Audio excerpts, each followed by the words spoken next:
Magandang hapon po sa inyong lahat. Ito po si Pastor Romel Z. Almuete, bumabati po sa inyo mula sa Praise Church. I was just checking pangatlong streaming na natin to ngayong buwan na to ng Marso. It's our third Sunday of the lockdown. Kumusta po kayo? How are you holding up? By the grace of God, I pray that everything is fine. Nakuha nyo na po ba ang inyong quarantine pass? Nakatanggap na po ba kayo ng inyong first wave ng mga donasyon mula sa ating barangay? And by the grace of God, everything is fine. Tandaan niyo po, lagi po namin sinasama kayo sa aming panalangin. At purihin ang Panginoon. So far, wala po tayong natatanggap na balita mula sa ating mga kasama sa ating simbahan, sa ating community. So far, everything is well. Ngayon, kung may mga prayer request po kayo, huwag po kayong managhili na i-message kami para maisama po kayo sa mga panalangin natin. Bago po tayo magsimula, manalangin po muna tayo.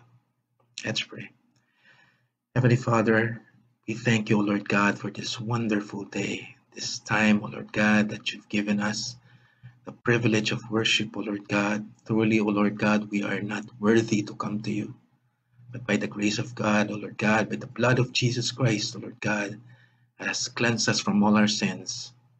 Lord, we stand before you and we praise you, O Lord God. Let our worship be acceptable to you, O Lord God. And in this, O Lord God, your name be lifted up. Lord, hide your servant behind the cross and let the name of Jesus Christ, O Lord God, be glorified. We thank you for all of this, dear Father, in Jesus' mighty name. Amen. Siguro napakahirap po na manatili sa bahay. Yan ang yan ang mantra sa mga panahon na to. Stay at home. Di ba? Sabi nga doon sa mga nakapost sa Facebook, we stayed at work, you stay at home. Pero ano ba ginagawa niyo sa bahay? Di ba? Yung iba siguro, yung mga pinalad na may internet, Facebook yan, social media. Yung iba naman dyan, naghahanap ng, sabi nga ng lola ko, kakatikutin. Iba-iba yan eh. Pero for some, sabi nga ng isang nanay, lagi raw nakahiga raw sa bahay nila. So anong ginagawa mo sa bahay? This brought into remembrance yung isang sa mga passages sa scriptures na gusto kong basahin sa inyo. Sabi doon, sa Proverbs chapter 6, verse 6 to 11, you lazy fool, look at an ant, watch it closely, let it teach you a thing or two. Nobody has to tell it what to do. All summer, it stores up food and harvests, it stockpiles provisions. So how long are you going to laze around doing nothing? How long before you get out of bed? A nap here, a nap there, a day off here, a day off there. Sit back, take it easy. Do you know what comes next? Just this. You can look forward to a dirt poor life, poverty, your permanent house guest. May the Lord bless the reading of His Word. Dun sa binasa po natin sa Book of Proverbs, sinasabi sa atin ng Panginoon na tignan raw natin ang langgam, gayahin natin ang langgam. Bakit langgam? Di ba? Bakit langgam? Anong meron ang langgam? Alam ko napakahirap manatili sa bahay at maghanap ng gawain, pero itong dalawang sitwasyon na to, bakit sa langgam tayo inahalin tulad ng Panginoon? Bakit kailangan nating tumingin sa langgam? Siguro nga po napakahirap manatili sa bahay at maghanap ng gagawin. Pero ang sabi sa atin ng Panginoon, silipin natin, tignan natin ang langgam. Ngayon, tandaan po natin ang Panginoon dito ay nangungusap sa mga taong may katamaran. Sabi niya rito, lazy people. Now, He wants lazy people to learn from the ant. Ano po bang meron ng mga langgam? Isa-isahin ho natin. Yeah. Ang mga langgam po, unang-una ay may kusang palo. Sa Ingles, ang tawag po dyan, may initiative po ang mga langgam. Hindi mo sila kailangang utusan. Nobody tells them what to do, and yet they do it on their own. Tanong po, tayo po ba ay may tinatawag na initiative? Hindi ka na kailangang utusan. Yung mga nanay natin, usually ganyan, paggising sa umaga, kilos ka agad yan. Pero ikaw na laging nandiyan sa bahay, lalo na sa panahon na ito, ano ang contribution mo sa pamilya mo? Di ba? Dalhin po natin sa konteksto ng ating pamilya, sa konteksto ng ating tahanan. Anong initiative meron ka? Paggising sa umaga, anong unang-unang ginagawa mo? Hindi ko kailangang hulaan. Ang unang-unang mong hinahanap, syempre, ay ang iyong cellphone. Di ba? Para tignan ang iyong Facebook. Yan tayo eh. O sabihin natin, okay lang yun, chinecheck mo yun eh. Pero ano dapat ang unang-unang mong ginagawa? Hindi ba dapat unang-una, you spend time with the Lord? Especially pag medyo maaga kang gumising. Di ba? You spend your quiet time with God. You take that initiative to speak to the Lord, to pray to the Lord. Pero pag medyo tanghali ka na gumising, medyo ibang usapan yan, di ba? Why don't we just take the initiative? Wake up early, spend time with the Lord, then do the daily chores. Huwag na nating hintayin si nanay. Yeah. Minsan hinihintay pa natin si nanay na kalabitin tayo eh, para gumising. Ang hirap kayang gumising sa umaga, sabi nga ng anak ko eh. Diba? Alam niyo, maniwala kayo sa akin mga nanay, hindi lang po kayo ang nahihirapan manggising ng anak. Hindi lang po kayo. Kasama niyo po ako dyan. Yung dalawang anak kong lalaki na nandirito, medyo mahirap din gisingin yan. Hindi basta-basta. Pero itong mga bagay itong initiative pong ito, hindi po pinanganak ang tao na may initiative. Ito po'y naituturo. Responsibilidad natin bilang mga magulang ang ituro yan sa ating mga anak. So wag natin kakalimutan, ang mga langgam po ay merong initiative na tinatawag. May kusang palo sila. At sabi rin po dun sa pinasa natin, all summer, sila po'y nagtatrabaho. Industrious po tong mga langgam na to. Ibig sabihin, napakasipag po nila.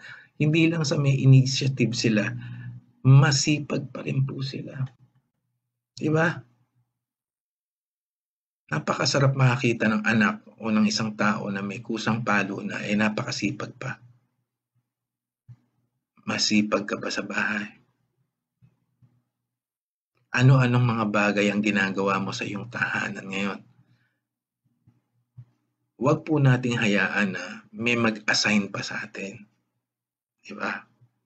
Para sa mga anak, usually, hinihintay natin kung ano iuutos sa atin. Sumusunod naman. Maraming problema doon.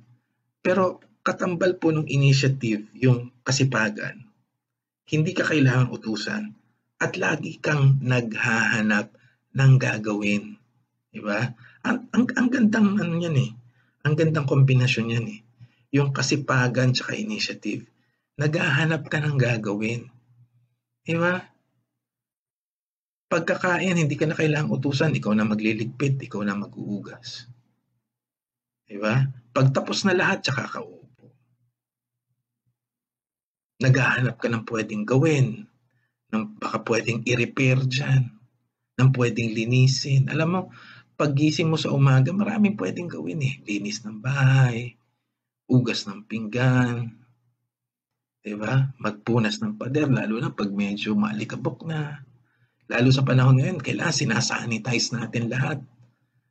Maraming pwedeng gawin. Hindi mo pwedeng sabihin na walang trabaho sa bahay.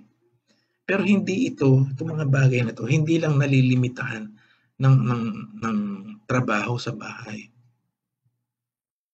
Pwede ka rin magbasa ng libro. Yung mga estudyante na medyo sabihin natin na stock up ngayon, 'di ba? Dahil walang ginagawa. Bakit hindi ka magbasa kaya? Higit sa lahat, ang salita ng Diyos ay naghihintay na basahin mo rin, 'di ba?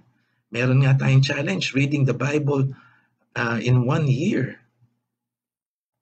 Bakit hindi mo basahin? Yung mga assignment mo dati sa schools, balikan mo kaya isa-isa. Magbalik-aral ka. Maraming pwedeng gawin. Alam mo kapatid, ang iniiwasan natin dito, yung mag-stagnate tayo. Yung nakatanga ka lang. Yung sabi nga nakatunganga ka lang. Hindi pwedeng ganoon. Hindi pwede. We cannot afford to be idle. Bakit? Alam niyo po ba ang nangyayari sa isang sasakyan or sa isang bagay na nananatiling idle? Katulad ho ng makina ng motor o makina po yan ng excuse me, or makina ho ng kotse. Pag yan po hindi ginagamit, naninikit po yan. Nasisira po yan. Hindi po tayo pwedeng idle. At bukod po dyan, pag tayo po ay idle, kung ano-ano ang ginagawa natin. Minsan nakakaisip tayo ng kung ano-anong bagay. Diba? Nagsisimulang pumasok po ang kasalanan pag hindi busy ang ating puso't isipan. Oras na ito at ito ay walang ginagawa. Kung ano-ano po ang pumapasok dyan. I was checking my Facebook for the past few days. Makikita mo yung mga post ng mga tao, iba-iba yan. Iba-iba yan. Pero makikita mo kung sino yung mga tao na walang ginagawa sa bahay. Yung hindi busy. In the first place, pag lagi ka nasa Facebook, hindi ka busy. Di ba? So, anong ginagawa mo? Ano yung mga pinopost mo? Huwag mong hayaan na kainin ng social media ang buhay mo. Marami kang pwedeng gawin. Marami kang pwedeng asikasuhin kahit nasa loob ka lang ng bahay. Kaya minsan sinasabi mo nalulungkot ka. Bakit? Wala kang ginagawa Maghanap ka ng gagawin. Mga magulang, pangunahan natin ang ating mga anak. Mga tatay, mga nanay, maghanap tayo ng pwede nating gawin as a family. To be idle is tough. Mas mahirap yun. Diba? Nagiging workshop ng demonyo ang puso't isipan natin pag wala tayong ginagawa. So, keep ourselves busy. Huwag mo sabihing lonely ka. Huwag mo sabihing depressed ka. Maghanap ka ng gagawin. Dahil pag nakaupo ka lang dyan, hawak mo yung cellphone mo, naiinggit ka dun sa mga tao na tinitignan mo sa Facebook, na kahit naka-quarantine, kasama nila yung boyfriend nila, kasama nila yung girlfriend nila, kasama nila yung pamilya. Yung mga bagay na wala ka, nade-depress ka lang Tabi mo yung cellphone mo. Tabi mo yung cellphone mo. Hindi mo kailangan yan ngayon. Kasama mo sa bahay ang iyong pamilya, kasama mo sa bahay ang iyong kapatid, kasama mo ang magulang mo, spend time with them. This is the time, parents, to bond with your family. This is the time, kung wala kayong trabaho sa bahay, samantalahin niyo po ito. Samantalahin niyo. Hindi lang ang langgam, hindi lang may initiative, hindi lang yung masipag. Ang langgam, sabi nga maayos yan. Neat, kumbaga. Diba dun sa binasa natin doon? At harvest, it stockpiles provision. Pag sinabi mong stockpile yan, nakasalansan yan. Nakapagbukas na po ba kayo nung tinatawag nilang parang mound? O sa probinsya tawag nila nuno. Pag binuksan mo yan, makikita mo yung pagkain na isinantabi ng mga langgam. Maayos po yan, hindi yan nakaklamp lang na ganun. The ants are also neat. They are organized. Organized ka ba? Alam mo, yung mga anak ko madalas mapagalitan yan. Hindi lang ng mother nila, kundi pati si Iya napapagalitan sila. Bakit? Pag magulo yung gamit nila. Kailangan hindi ka lang masipag, kailangan hindi ka lang may initiative, kailangan organized ka rin. Maayos ang gamit mo, maayos ang tirahan. Alam mo, ang best basis niyan para makita mo kung talagang maayos ka, yung higaan mo. Kung ikaw ay pinalad na merong kama, may sarili kang kama, paggising mo pa lang, yan ang unang-unang inaayos mo. Di ba? Organize ka yung kama. O si nanay pa ang nag-aayos niyan. Para dun sa wala namang kama, yung paggising mo, fina-fold mo na yung kumot mo. Inaayos mo yung unan mo, yung banig, tinutupi mo at inilalagay mo sa isang tabi ng maayos. Organize ka nun. Pag tinignan mo yung bag mo sa eskwelahan, maayos na nakasalansan yung mga gamit mo. Organized ka. Yung bahay nyo ba, pag pinasok, organized. Hindi sapat na may initiative at masipag ka. Kailangan organized ka rin. Ibig sabihin, maayos ang takbo ng isipan mo rin. It is a sign of a mentally healthy person. Hindi lang kamay ang kumikilos. Pati ito. Are you an organized person? Alam mo, all of this takes discipline.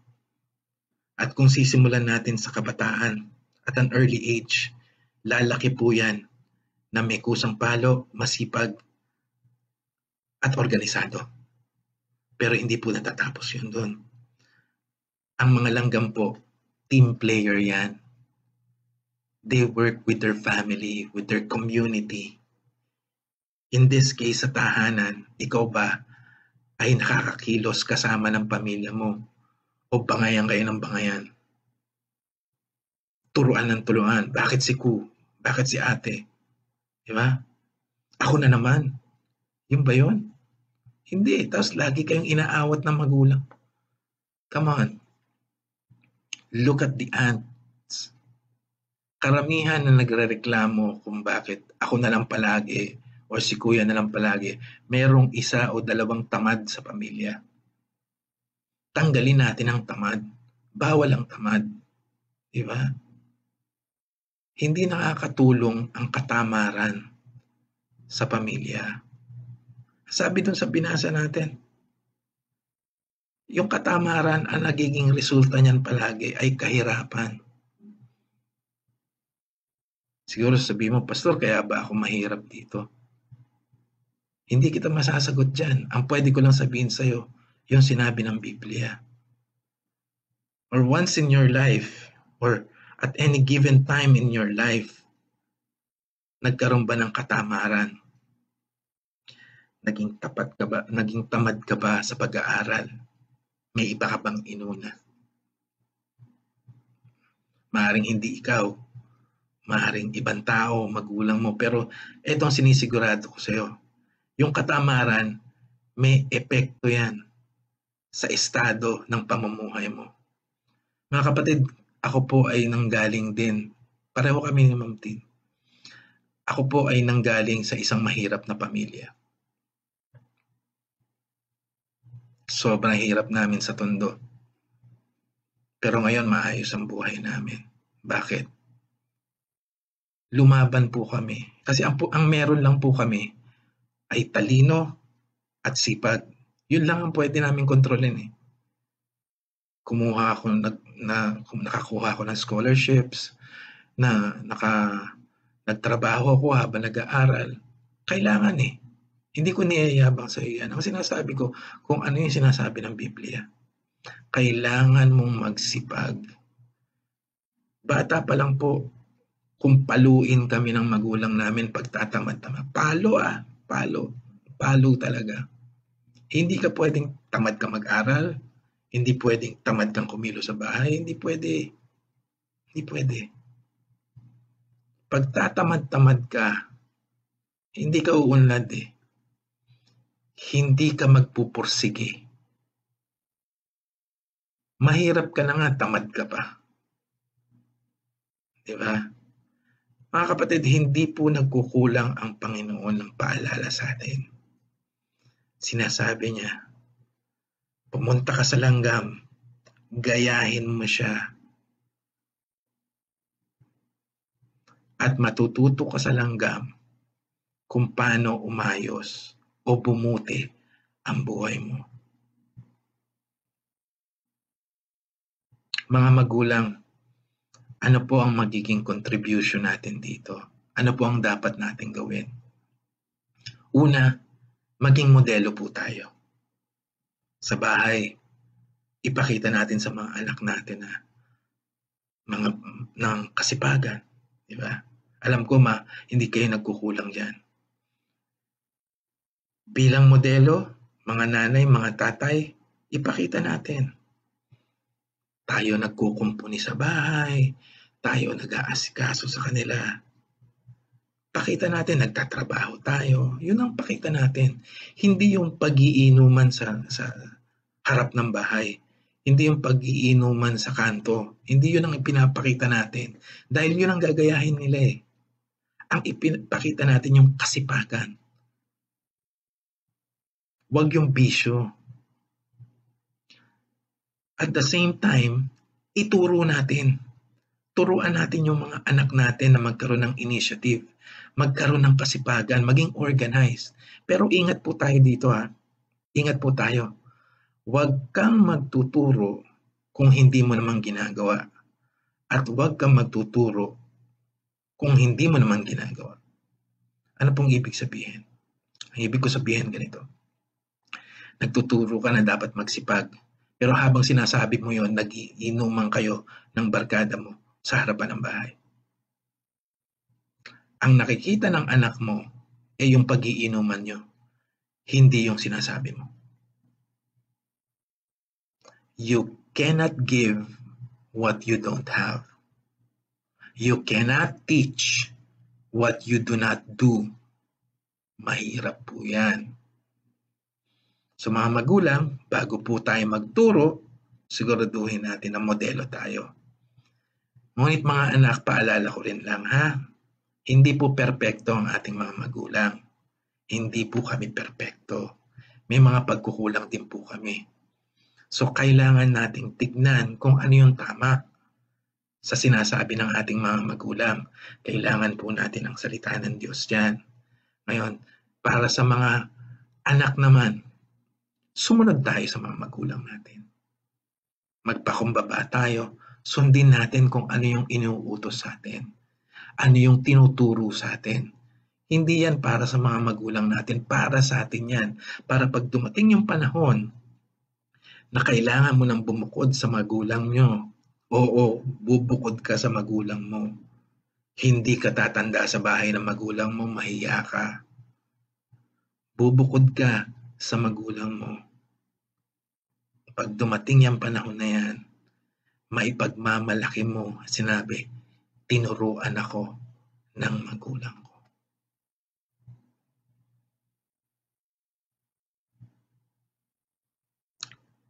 Kapatid, tinuturuan tayo ng Panginoon kahit sa mga pang-araw-araw nating gawain.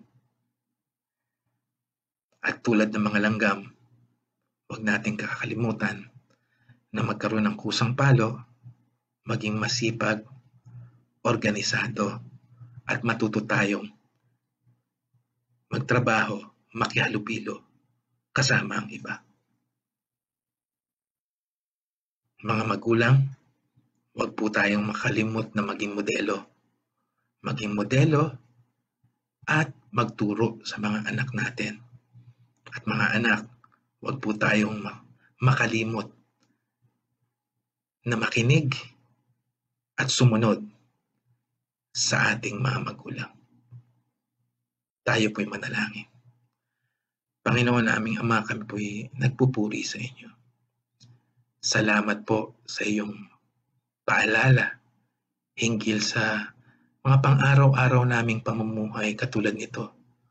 Salamat po at binigay niyo ang langgam upang kami matuto sa kaniyang mga gawi. Lord, tulungan mo po kami. Tulungan mo kami na kahit sa pang-araw-araw naming gawain, kami po ay magkaroon ng kusang palo, maging masipag, organisado, at matutong makihalubilo sa ibang tao. Panginoon, gabayan mo po kami. Dalangin ko po, Panginoon, ang inyong mga anak, Panginoon, na walang magkasakit. Iligtas niyo po sila sa COVID-19, Panginoon. Kayo po ang mag-provide, Panginoon, ng kanilang mga pangangailangan, pagkain, gamot, pera. Lord, ilang linggo pa ang lockdown. At dalangin po namin, Panginoon, ang aming mga leader, Panginoon, ang aming presidente, ang mga kongresista at mga senador, Panginoon, tulungan niyo po sila na manguna sa aming bansa, sa aming mga lokal na leaders, Panginoon, sa mayor, sa aming mga barangay, Panginoon, sa barangay captain. Kayo po ang manguna sa kanila. Gabayan niyo po sila. Heavenly Father, dalangin ko po, Panginoon, na iyong pagpapala ay ibaba sa bawat isang pamilya ng simbahan nito at bawat isang pamilya ng pamilyang Pilipino, Panginoon.